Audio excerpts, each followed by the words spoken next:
కొణిదెల పవన్ కళ్యాణ్ అనే నేను శాసనం ద్వారా నిర్మితమైన భారత రాజ్యాంగం పట్ల నిజమైన విశ్వాసం, విధేయత చూపుతానని, భారతదేశ సార్వభౌమాధికారాన్ని, సమగ్రతని కాపాడుతానని ఆంధ్రప్రదేశ్ రాష్ట్ర మంత్రిగా నా కర్తవ్యాలను శ్రద్ధతో, అంతఃకరణ శుద్ధితో నిర్వహిస్తానని,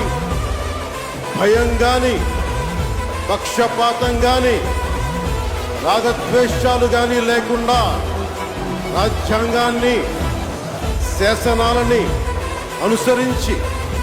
ప్రజలందరికీ న్యాయం చేకూరుస్తానని దైవ సాక్షిగా ప్రమాణం చేస్తున్నాను.